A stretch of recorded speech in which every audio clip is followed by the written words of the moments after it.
First of all, hello, welcome to the vlog. I want to share one thing which is going on right now.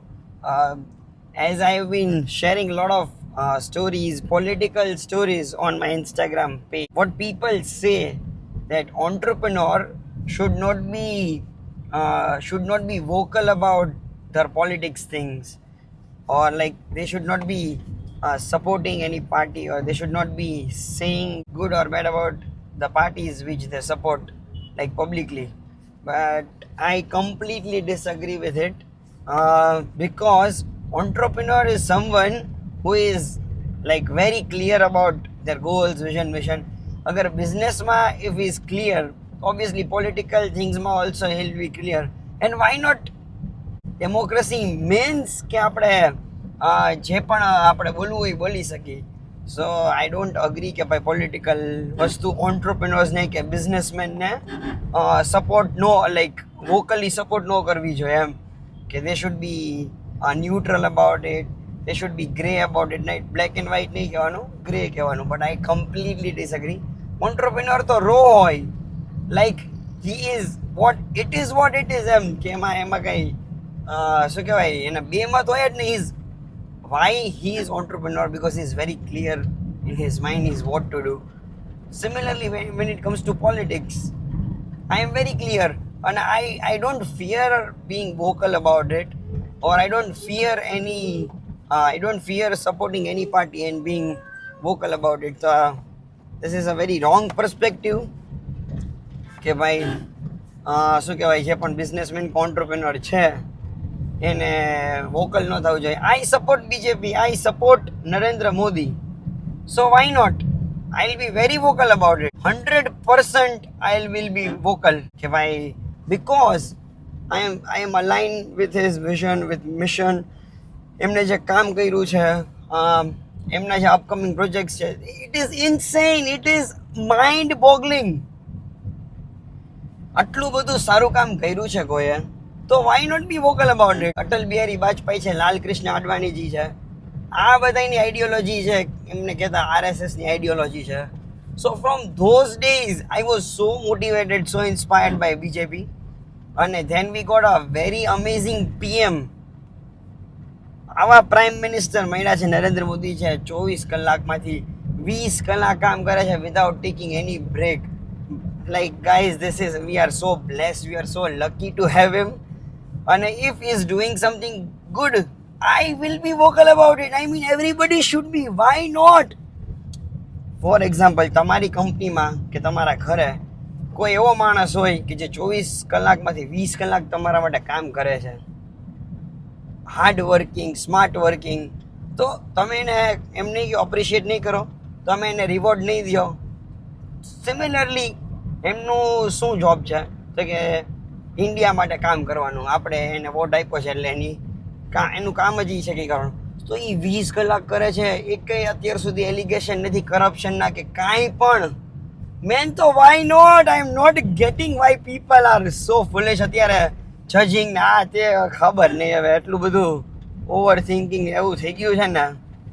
So I to the first time voters અને to the Gen Z, bro, don't fear anything, bro. Be vocal about it.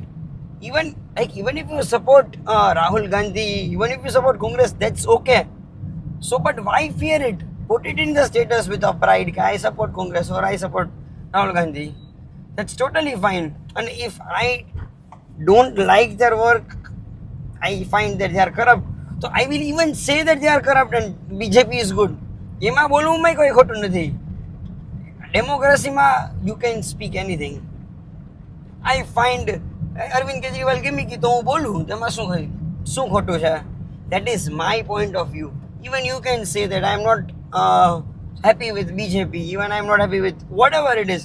તમે કહો, હું કહીશ, અને that is how a dialogue will be there. ત્યારે જ એક discussion થશે, ત્યારે એક અવેરનેસ થશે. તો યાર આ બધું બીવાનું નહીં.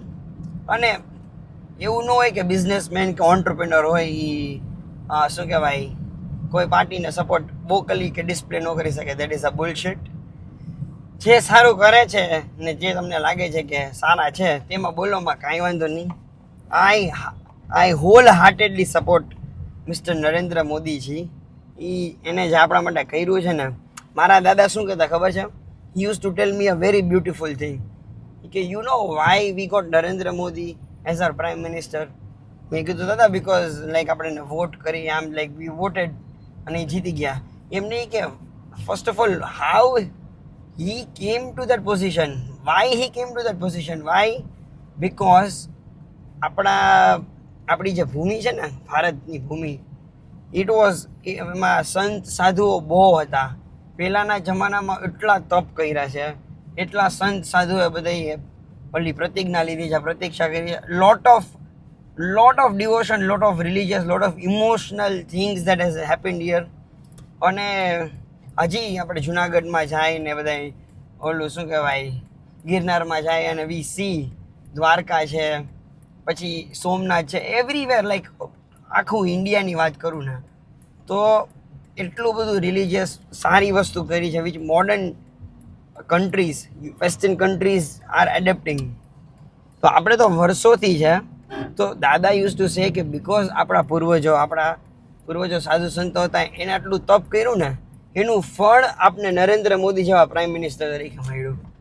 બાકી કોઈ પણ કન્ટ્રી છે એ એટલા બ્લેસ નથી કે જેને 20 અવર્સ કામ કરીને એવા પ્રાઇમ મિનિસ્ટર મળ્યા છે. મહિનામાં 20 અવર્સ ન કરતા હોય. અને we have seen in pass. આપણે ઇન્ડિયામાં જ જોઈ લીધું છે કે ભાઈ કોણ કેટલું કામ કરતું ને હવે અત્યારે કોણ કેટલું કામ કરે છે. સો બિકોઝ આપણા સાધુ સંતો, આપણા પૂર્વજો ના એટલા શું કહેવાય પુણ્ય હતા કે ભાઈ એના ફોર્મમાં આપણે નરેન્દ્ર મોદી જેવા સારા પ્રાઇમ મિનિસ્ટર મળ્યા. So I am very happy. I will be very vocal about Narendra Modi ji અને I will be very vocal about BJP. અને I support BJP, I support Narendra Modi ji. And I ask everyone to be vocal about whoever they support, irrespective of party or a leader. And also ask everybody to cast their vote. Not voting and I don't believe in politics ની બધી bullshit ભૂલી જાઓ.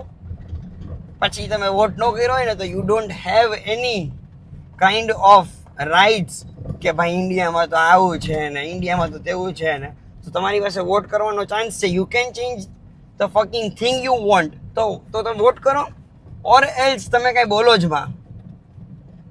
If you don't cast your vote, you don't have any right to say કે ભાઈ મારું country આવું છે, મારું કન્ટ્રી તેવું છે. So this is what I wanted to share with everybody on my vlog today. And I hope તમને શું કહેવાય ક્લેરિટી મળી કે ભાઈ it's okay to be vocal. અને જે છે એ બોલવામાં કાંઈ ખરાબી નથી. અને that's it. Pavak Nurgat signing off. Thank you.